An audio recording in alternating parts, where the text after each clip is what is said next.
Deleted my email. All right. Hello, everybody. I guess we're going live on YouTube. I don't know if it's already popped us up. Maybe we are up. Hello. It Sorry, is this Yep. is my Wednesday, text. August 14th, and I am Leslie Elliott Boyce. I'm here with Cari Bartholomew and Christine Sefein, and I don't even know how many we've done of these live streams, you guys. Probably 20. I don't know. Is it Okay. that many? Yeah. I don't Yeah. know. 15, maybe Yeah, it's a 15-ish. bunch. So this is a sneaky stream, so we didn't announce it or anything. So maybe some people will pop in and chat with us as we chat, and if not, they'll catch it later. But Yes. if you're interested in our conversations, there's a whole bunch of them on this channel, so you can go back and check them out. We usually talk about issues relating to education and therapy and the politicization of both of those fields. Hmm. And so, Christine, right before we went live, you were talking, we were having this conversation about trauma, and Cari, you raised a really interesting question about it. And Christine, your answer was interesting. And so I wanted to make sure we popped on with that and kept it fresh because it was such an interesting conversation. So, Cari, do you want to go back to that, ask your question again, and we'll have a chat? Sure. Well, we were talking about we were talking about people who've had hard situations, and Christine had said, well, they've probably had a lot of trauma. And I've asked the question, are we sure? Mhm. Because a lot of people are being taught to see their lives as traumatic that really haven't. Hmm. And it is false, I think, to continuously pretend that everyone is traumatized. Hmm. And then I agree. And so my response to that was I worked a lot with inpatient clients, and inpatient, for those of you that aren't that familiar with it, it's those are people that are acutely suicidal. They have a drug and alcohol abuse or disorder. They have very acute mental illness disorders, things like that. And so they're usually very fragile. And what I said in response to Cari, your comment, is that I agree 100% that we throw this word around like running water, and we have an assumption that everybody's got this, sort of endless amount of trauma. We don't, and okay, I'm going to just say real quick something like bullying, for example. I was bullied. Everybody I know was bullied for something as a kid. This is not new. It's not something that's, not a part of what kids, I'm not supporting it or condoning it, but what I'm saying is it's an experience that most kids have to go through, and you have to learn how to deal with it. So there's this kind of exaggeration of trauma. And I was saying some of my clients had such significant trauma that we would all agree on, which is, they might have been raped by their father multiple times, multiple men. I had clients whose parents put them on the street to be prostitutes, male and female, both.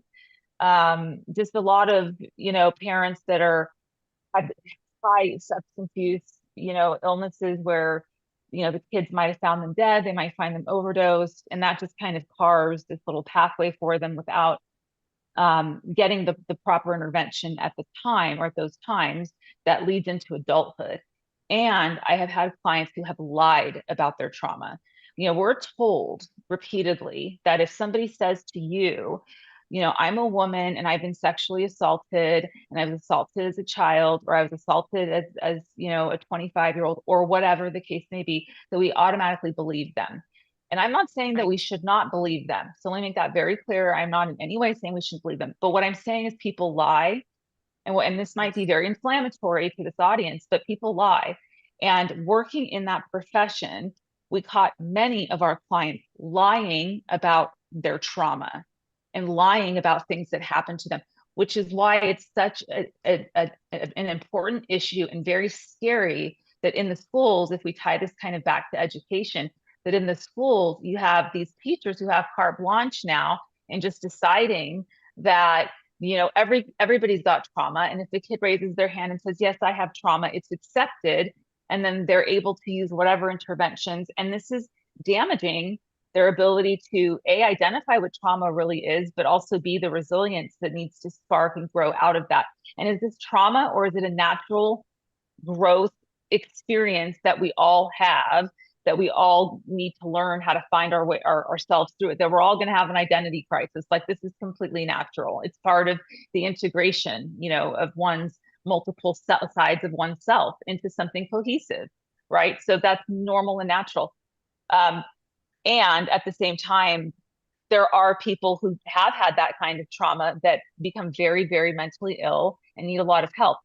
But the assumption that everybody has been traumatized, and the power we give the Department of Education, the school districts, the teachers to diagnose that, or to assume that, or to create courses around social what is it, social and emotional Social learning, emotional learning. which supposes that trauma has been, you know, has occurred in everybody's life, and every child's life, is extremely dangerous, because that's when you lose the opportunity to develop a sense of self, an emergence of a sense of resilience, an emergence of a part of yourself maybe that you didn't know was really there, that ends up propelling you forward in life. So that was our conversation. You know, it's just a very touchy thing to say, that people do lie about being sexually assaulted. This is something I have witnessed multiple times. They have multiple reasons for doing that. Maybe that in and of itself is the mental illness. I'm not sure, but I will say that I have run into that, and that we can't assume that just natural conflict, natural, you know, ways of growing up are to be looked at as trauma. They're to be looked at as possibly learning experiences, and learning how to deal with conflict resolution and all the things we need to do to be healthy adults. Well, it comes down to grit and resilience, right? So one of the big issues that we have is what is help? So when we say that people need a lot of help, I always thought of therapy as something that you go to, that you work out your stuff, and you have a goal that eventually you will close the doors and say, you know what, it's been lovely, but I'm good now.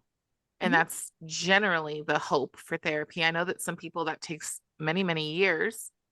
Some people, I was a person who was off and on, but let's talk about the whole believe every person.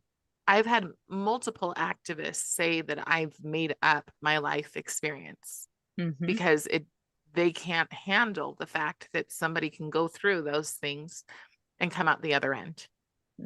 And that's kind of crazy. Like, I just, there are statistics that show that one political party needs more mental health than the other. Not to go there, but it's there. Well, We just sprinkle it in a little. Yeah. Yeah, there's a lot to that. That's really interesting. There's a lot to all of this. Like, I think, and I'm trying to open these images you sent, Cari, because I want to put them up. But just to kind of come back to the conversation, trauma, when we first formulated this idea of post-traumatic stress disorder, didn't trauma it was derived from shell shock, from things that happened during war and were so brutally outside of the norm of a human life that they created their own category of experience for a person to have survived and gone through, and could alter a person in a way that made it hard for them to reintegrate back into a normal existence. And so I believe, and Christine, perhaps you can clarify this. It was initially, trauma was defined as something that was an experience that left you either in fear for your life, or experiencing something that brought you close to losing your life. And I think then it was expanded out to involve sexual assaults, because those are typically more often experienced by women than men, and also involve a unique form of violation that hurts and can alter a person's experience of life. Am I right about that?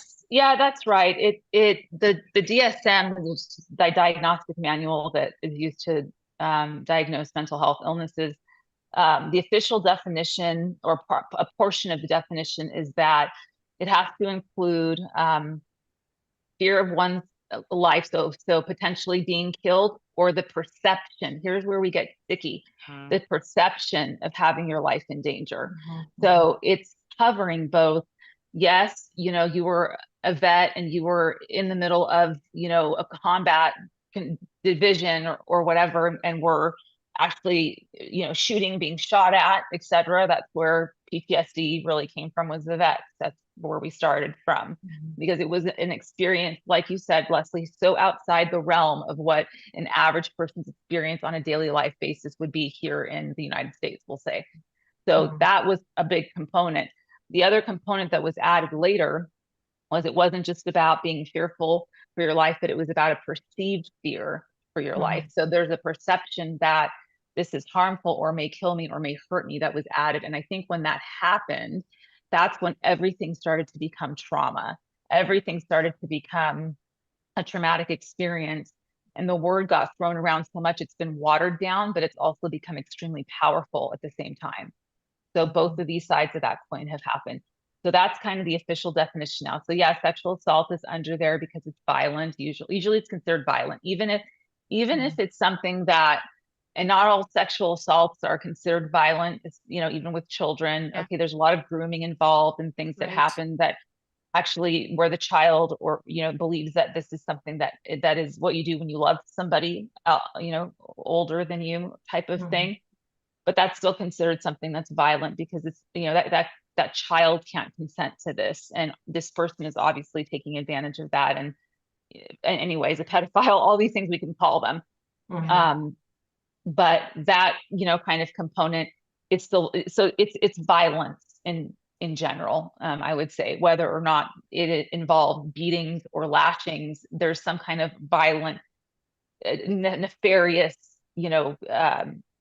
quality to it, we'll say. So anyway, perception, but right? It's the the act, perception that or changes it, right? Well, yes, but it's the perception that changes it. Like when you experience extreme violence, oftentimes it leaves an impact. Like you can still feel it yes, 40 years later, right? You still sure, remember what happened.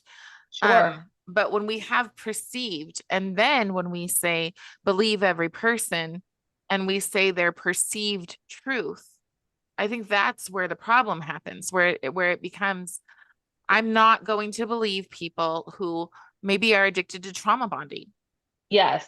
right? Here's what I'll say. Okay, this is the issue I have with just psychotherapy in general. And I think I've made this comment on this show multiple times.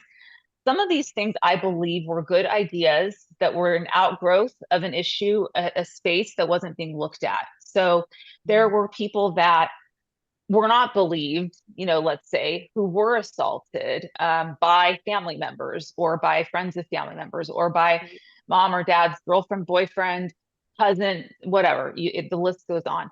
So the idea was, well, there's this group of people that are not being believed by their primary caretakers, and this is a problem because they're obviously in a violent situation, suffering. So we have to give that space.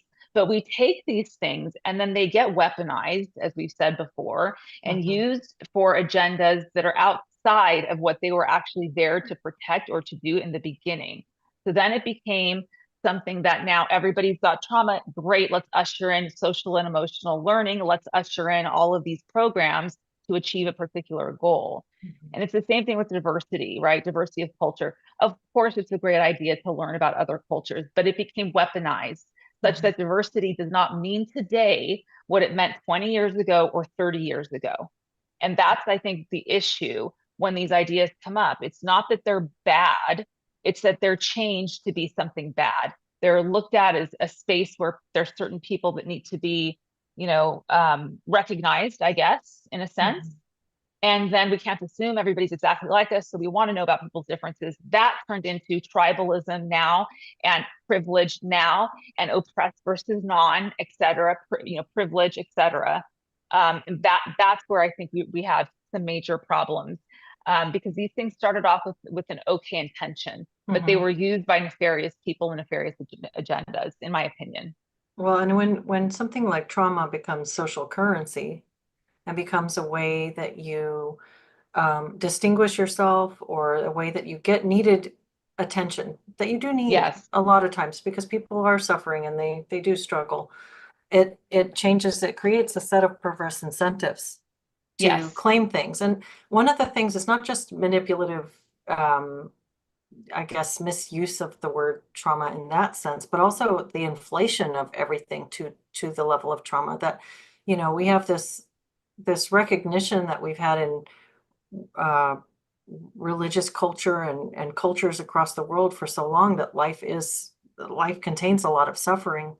Mhm. And we know that life is challenging and hard. And I think, Christine, maybe it was before we got on the stream, you were talking about bullying and Mhm. experiences that you had with bullying. And I did too. And I think you did too, Cari. I think we've talked about, no, not so I didn't much. actually experience a lot of bullying in school. I Okay. experienced just bad foster homes. Bad foster homes. So Yeah, so there's these things, and I think I've said before, like my experience at Antioch was traumatic. I've said that.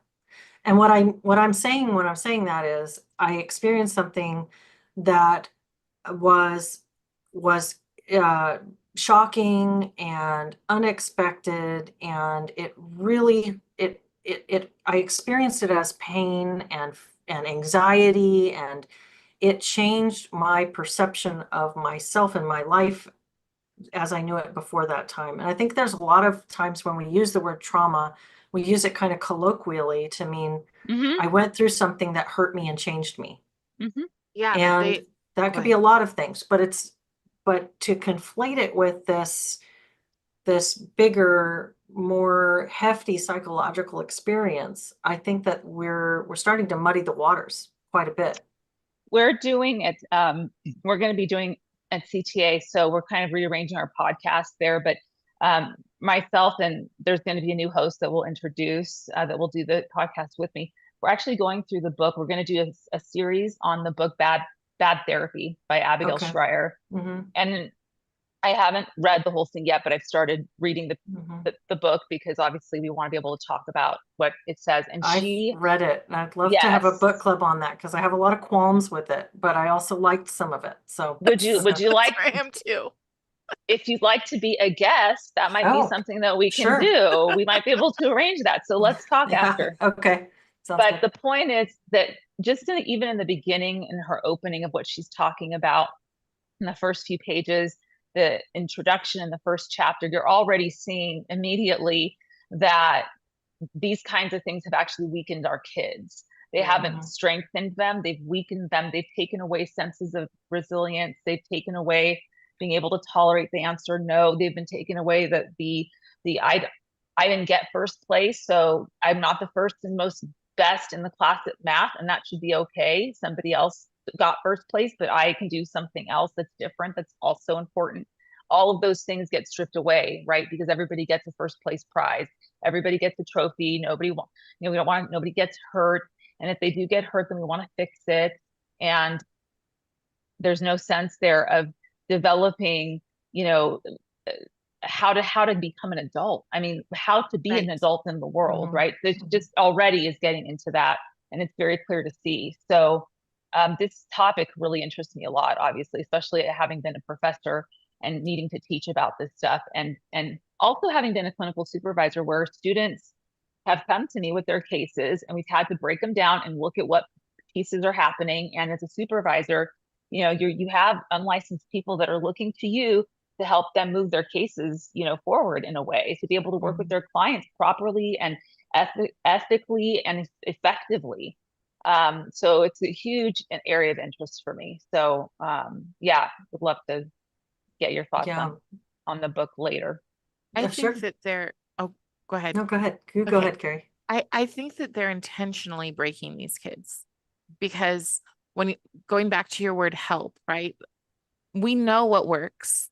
We do. We know in general what works is coming along with someone, holding their hand and walking them through the situation and getting them through the other side. Giving them, I remember a therapist telling me that it's like shelves, and when you're an abused person, all of the stuff, all of the strengths that you have just fall off the shelves because you don't have that strong foundation to begin with. So building that foundation is what works. But we're not building that foundation. We are saying you must be affirmed, you must be catered to. If you are not Correct. catered to, you will probably go exit this world, right? And so it seems extremely intentional to me that they're breaking our children on purpose, that they're breaking young people, that they're, I mean, I want to ask A you lot of people about aren't that thinking. Go ahead. Yeah. because I'm not sure. I mean, I think that that's interesting on an institutional level for things like the social emotional learning and the way that that's being taught. I can see definitely what you mean because it seems like if you have evidence and you have research and you can say, we understand these particular psychological principles, then why would you implement these particular Right. mechanisms? But if you are just one individual to another individual, I think some of it is I think some of it's a problem of limited scope and emphasis on compassion. Because if you think about like one individual talking to another, uh, it's there's no relative, I guess pain is all relative, right? So there's no objective pain. When you're talking to someone who is crying their eyes out because they just went through a terrible breakup and humiliation, Right. then you can just feel that pain that they're going through. And so you're gonna, your compassion goes out to them. And if you watch them struggling with that, then that looks like trauma at the moment to you as somebody who's trying to put your arm around them and be compassionate towards them. And and yet, it's it where do we draw the line between what is a normal life experience that we help to create resilience around and offer coping mechanisms for, and where is it our role to just understand, hear, offer compassion and assuage the pain that somebody's feeling. So if you're talking about an individual Right. one-on-one experience or like a teacher to a classroom or something like that, I think it's a different picture. I don't think that there's intentional degrading of the individual resilience of the students in that situation. But when you're on the institutional level and you're implementing programs that coddle and Yeah. draw out the trauma in people's experiences, then you're talking about something different. Maybe it has to do with the kind of person that you are. The kind of person that I am, I want to heal people. Like, like they say men like to fix things or whatever. I want to heal people. So I take on the underdogs and I bring them in and like I have a little friend who's 21 years old and had a rough life. And so, I'm becoming mom. And the same thing with a young man who's coming here from China and he can never go home because he's a Chinese defector and the same thing. But in all of that, like there are definitely times, there are definitely, I don't know, moments when you're with your child and you are coddling them because that's what they need at that moment. But I'm also always thinking, how do we improve this? How do we improve this outcome so that they can get past this? Like I've said before, I take when bad things happen for me, I'll take a day and I am a complete vegetable. Like I'm eating whatever crap I want. Like this is life. But afterwards, after that 24 hours, life goes on. And it's time to get out of bed. It's time to get dressed. It's time to make your, just little tiny steps and some people might say that's coddling because I'm not saying you're broken one moment and fixed 100% the next. Mhm. I'm just saying, are we moving towards something productive? And Well, maybe I that's guess cruel. I don't know. no, I think that makes sense. And you've created that's a coping strategy for you that you're like, well, I'm gonna give myself a chance to mourn or grieve or just kind of be in the feeling that I'm in right now, and then I'm gonna put my pull my pants up and pull my big girl pants up or whatever the phrase is. Right. But Yeah. but but what I think may be going on is a problem of scale and a problem of over centralization, bureaucratization, and centralization. I think that or did I say centralization twice? I might have, but um, I think that when you try to always look out for the underdog and always be there for people's feelings, but you implement it in an institutional kind of rigid system of ones and zeros, and this is what we do, these are the protocols, you lose the humanity of connecting with someone person to person. And I think we do need that interaction with someone. I think that's that foundation, those shelves that you were talking about. It's the scaffold, it's a social scaffold. It's how we all hold each other up. We're all social creatures and we need people to be helpful to us. But this institutional social Hmm. emotional thing it feels a bit like AI. I mean, like, really, does it look you in the eye? Does it really care about how you feel? Does it really anything? And I think we've lost the humanity in it, and it creates a corruption of the entire intention. While the purpose might have been a good one, it's perverted and distorted and inverted by the centralization and the dehumanization of that process. That's what I think. Can I, and I want to say one thing, because what you described, Cari, and I think this is important to point out, is actually what trauma treatment is supposed to be. So there's 3 stages of trauma treatment typically. The first is sort of the telling of the story. That's the 24 hours of having a total meltdown, let's say. The second piece we'll say is expressing the feelings that were involved in that. So being able to process and talk and dialogue. The third component is rewriting the narrative. So rewriting your own story so that you're no longer this victim, but that you are still a person, and this experience becomes part of the quilt of your life. And the fourth thing, so I said 3, but there's really 4. And the fourth thing is the resilience component, which, how does this make me stronger? How did it make me stronger? How has this actually helped develop my character in a way that allows me to give back to myself and to my community? That's really what trauma treatment is. So we have lost our way in the midst of this bureaucratic monster, becoming involved, whether it was for good intentions or bad ones. The outcome is very poor, as we see. But what you described, Cari, just for your experience about those, there's 24 hours and then you're ready to kind of move forward, is like trauma treatment, like on steroids, right? Very quickly. But that's the idea of what it's supposed to look like. We're not supposed to stay stuck in the story. We're not supposed to stay stuck in the feelings. We're not supposed to stay stuck in steps 1 and 2, let's say, the parts where we're still in our trauma and we're feeling it and we just need to be coddled. We're supposed to actually be able to start being gently pushed a little bit, to start talking about it in a different way so it doesn't define you and just become part of the fabric of your life, and rewriting your own story. And how has this made me a resilient person, to where now I can go out in the world and, hey, life's not fair, but I have the skills to navigate unfairness that don't Right. lead me to be a victim again. The crazy thing about that is that I learned those tools from my therapist growing up. Right. And so yeah, now they're on steroids because they are tools that he put in my toolbox back in the day. And I think that's why I get so passionate about what they're doing with mental health is I already know what works. And some people will say, well, that worked for you. I'm sorry, it worked for millions of people before me too. And it's not, what they're doing now isn't working for our children. When they are literally afraid to have a conversation, to look you in the eyes, when they think that your very existence causes them harm, we are not building resilient people. And so we need to figure that out. And I'm grateful for both of your guys' groups, because you're figuring it out kind of on the down low, on the underground, because it's what has to be done, which we shouldn't be here. I want to ask if this ties what you just said in what you both just said in with what I'm thinking about this institutional process.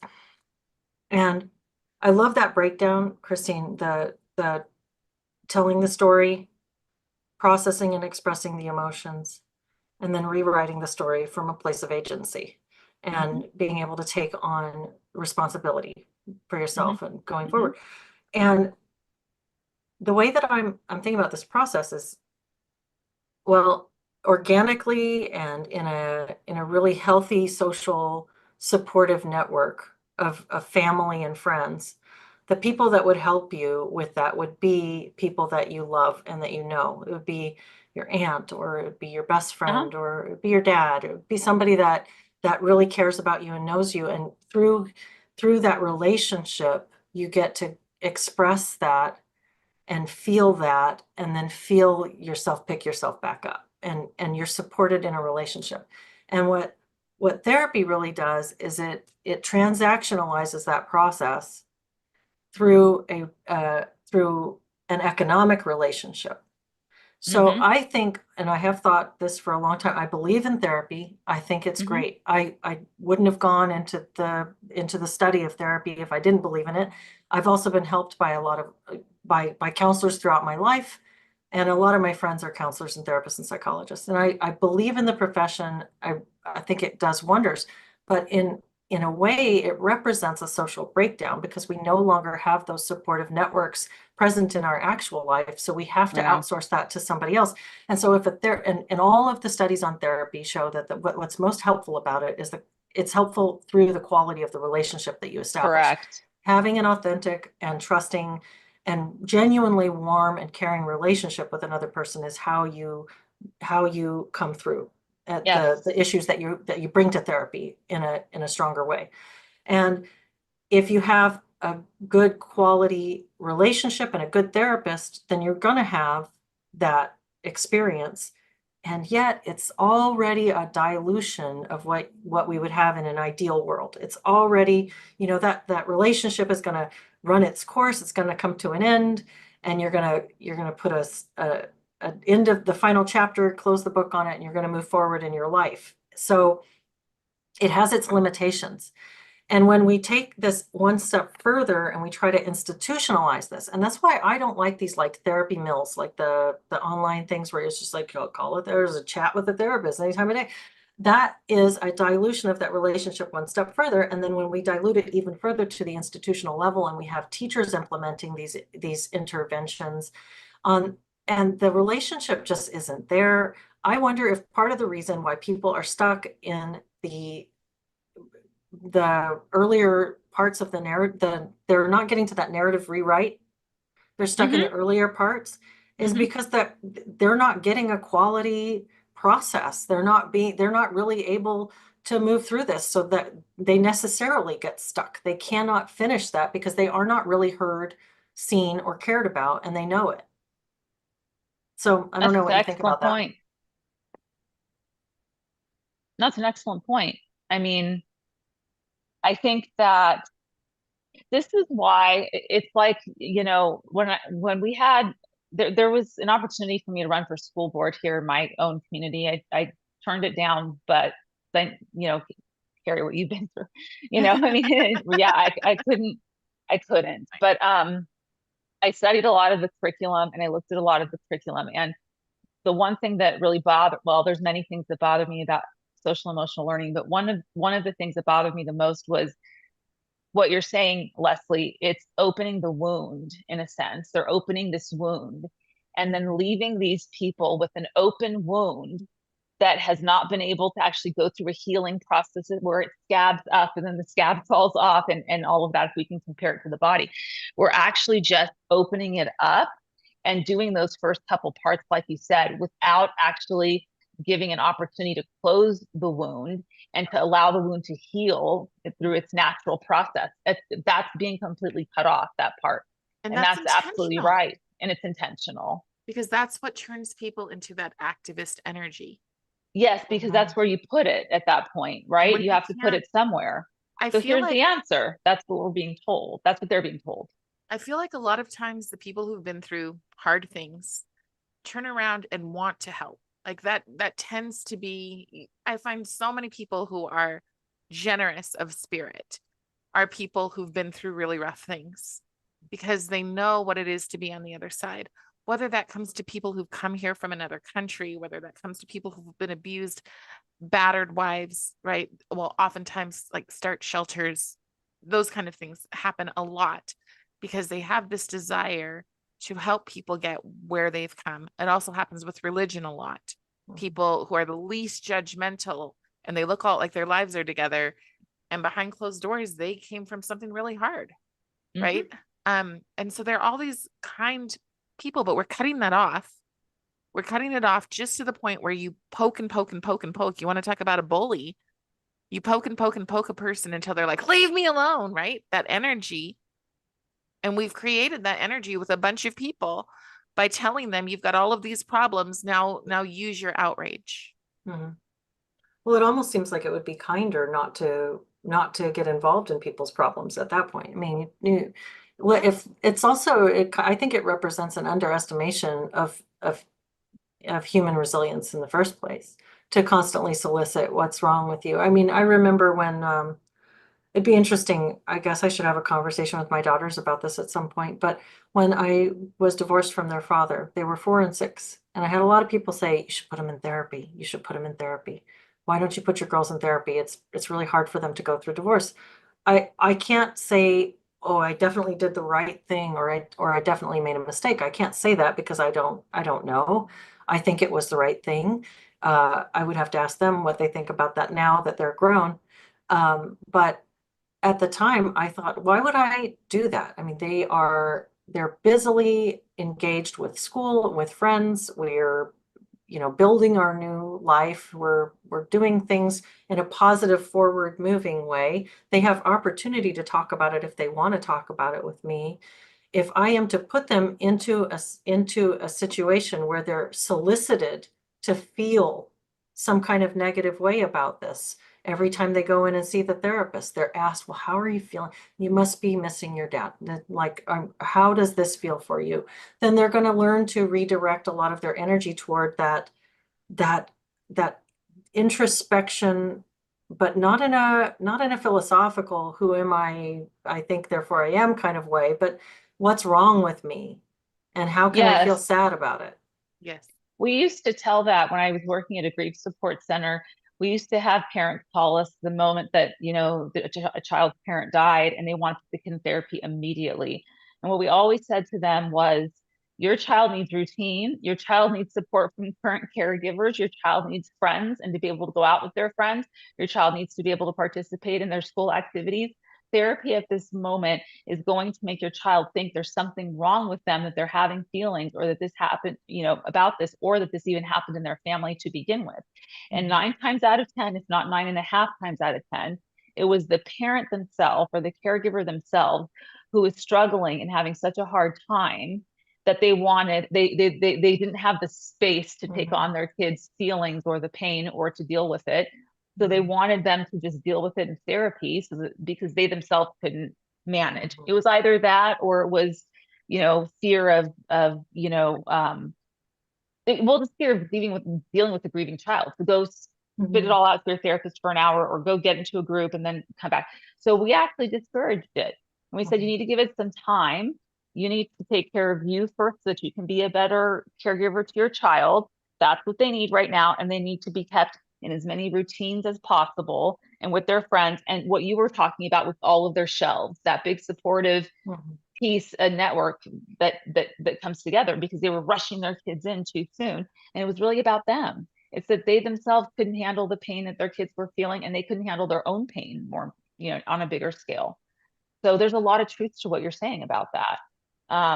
It's been done right. And that's why I still believe in therapy, is that I've seen it done right. It's just that right now, the entire field has been decimated in so many ways by a number of reasons. And I think the intentionality, Cari, has something to do with that. I would love to hear you speak more on the intentionality of it, on what is the gain from keeping people weak Well, and right. injured. Well, we've tried. I remember a couple of years ago seeing, like, especially Prince Harry, who you guys know how much I love those two, but Yes. but but talking about how we need to normalize mental health, how mental health needs to be, there needs to be no stigma, blah blah blah. Okay, and when I said I don't think we should do that, I mean we've got kids walking around talking about suicide like it's choosing candy at the store. I mean, really, this is the kind of stuff that's happening. Sorry, I don't know if I'm allowed to say the S word, Sure. but we Yeah. have all of these things going on, and it is normalizing it. But then on top of that, we do have the situation, which I've said before, of Munchausen. We have that situation where social media has normalized it so much that people want their children to have a diagnosis. Mhm. They want their children to be sick. Then they get to look like the healer, but they're healing a problem that isn't really there. So the problem is that we've got real people who have really been through hard things, and we should be building resilience in them. We should be, mentoring them, boys and girls club, but unfortunately that's another group that's down the way, right? So we should be doing this thing for these guys, but we should also not be ashamed that we've got people who are living normal lives. Yes. And that's the problem, is that people are taught to shame the fact. Remember, that's privilege. It is privilege to have, It's you really know, interesting. That's yeah, really, I like how you're drawing that together. I've wondered how much of this is just medical opportunism too. I mean, what we have is for sure. with, you mentioned there's one party that has more people in the with mental health diagnoses. And one of the things that, I mean, there's a few things about that. One is, I was told, as I've said many times on this channel, when I was in graduate school, I was told by my advisor, we know we're not training therapists who are going to be able to work with the Trump supporter. So it was very clear there is it's not even pathologization of the Trump supporter, because if you could give them a diagnosis, why wouldn't you work with them? So it's something else. It's like they're not even welcome in this space. We are so biased. We are activist people that can't even work with people if we don't deem them to be part of the right political ideology, political association. But another problem is that the over medicalization of therapy means that people who are seeking help for normal lifespan issues, normal um, adjustment issues that we all go through, or that many of us will face during our life, go in and they receive a mental health diagnosis from the DSM. So every single person who goes in to see a licensed professional counselor is going to have some diagnosis applied to them as per the insurance billing system. And so if we destigmatize mental health and tell everybody that this is your resource, if you're stuck in life or you're going through something, you are also automatically telling anybody who avails themselves of that system that they're diagnosably mentally disordered. So I think that's problematic on a couple of fronts. Yeah, it oftentimes comes down to money, I think.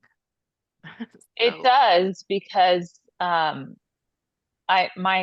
sound went out for a little bit, so I didn't hear the two of you. And I think I came back in when you were saying about not treating Trump clients or clients that voted for Trump. I yeah. have been a especially difficult time with that one. Mhm. Not because of my feelings for or against him. It's just what that represents. But it's interesting because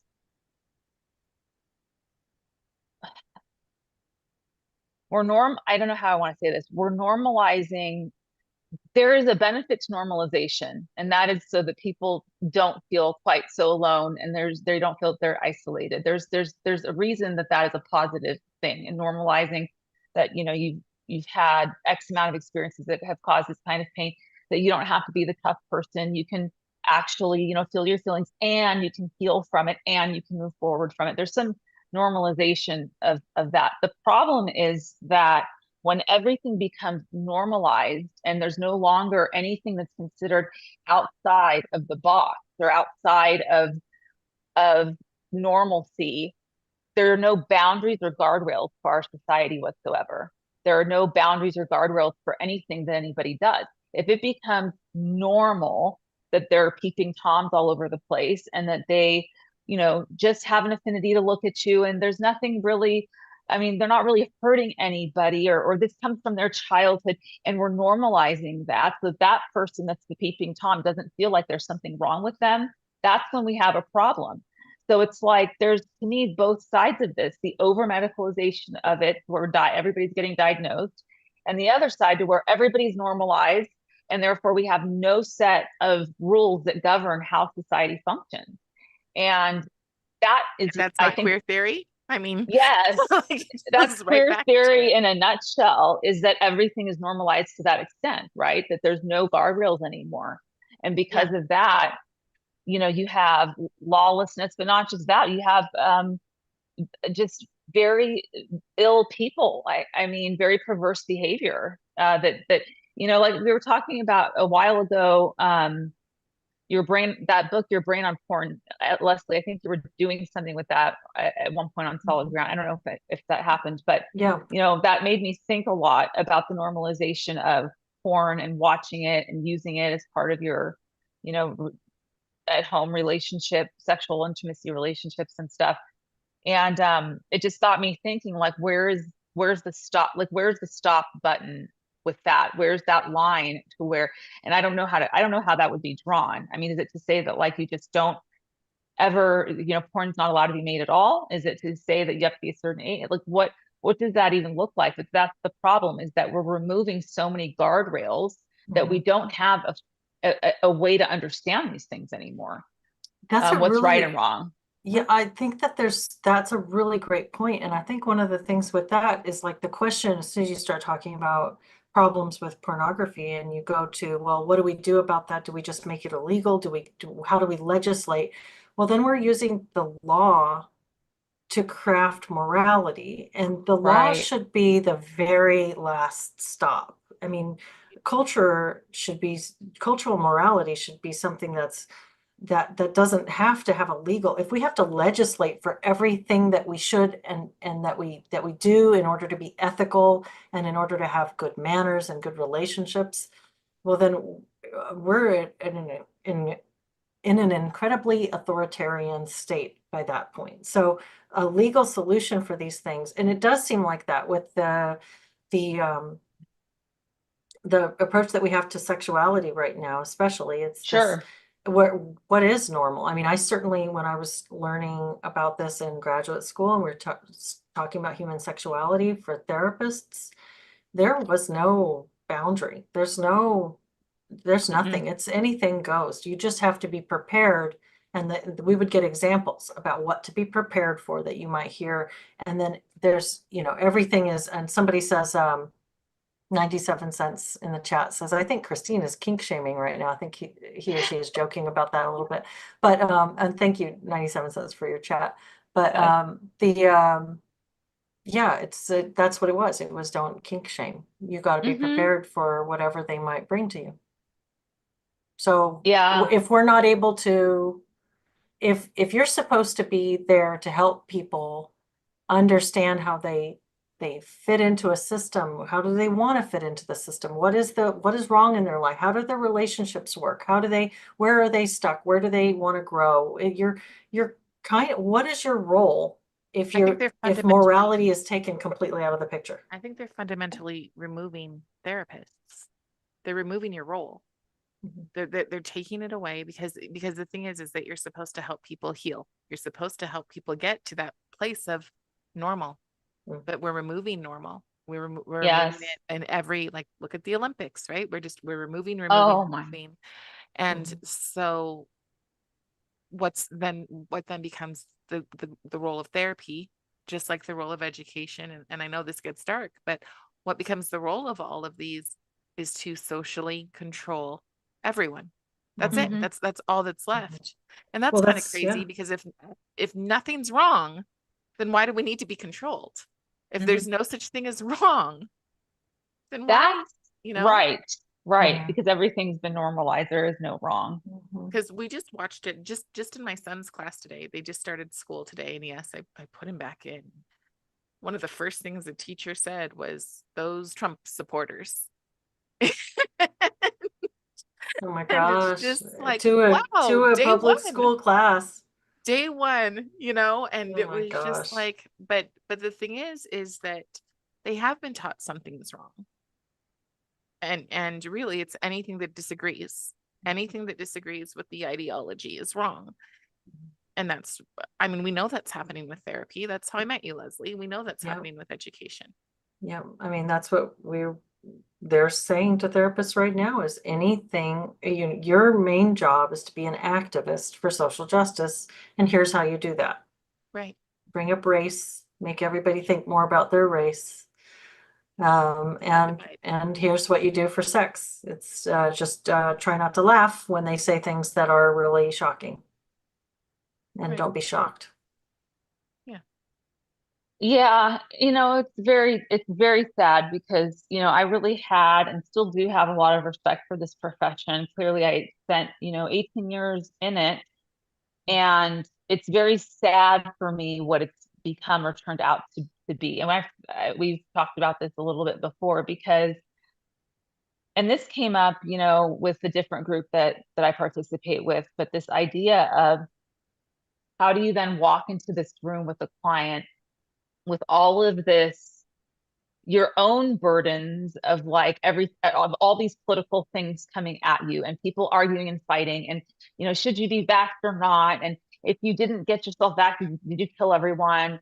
And, or do you have Trump derangement syndrome or whatever it is? Or, there's all this kind of, and we're bringing all of that in ourselves, right? With just the way that this society and community is working into a room with somebody that then potentially amplifies that, causing us to either shut down and pull back because we don't want to be judged by the client, or collude with the client so much so that we've lost ourselves as therapists and the line between us and them, because we finally found somebody who relates to what we're talking about and who finally agrees with us.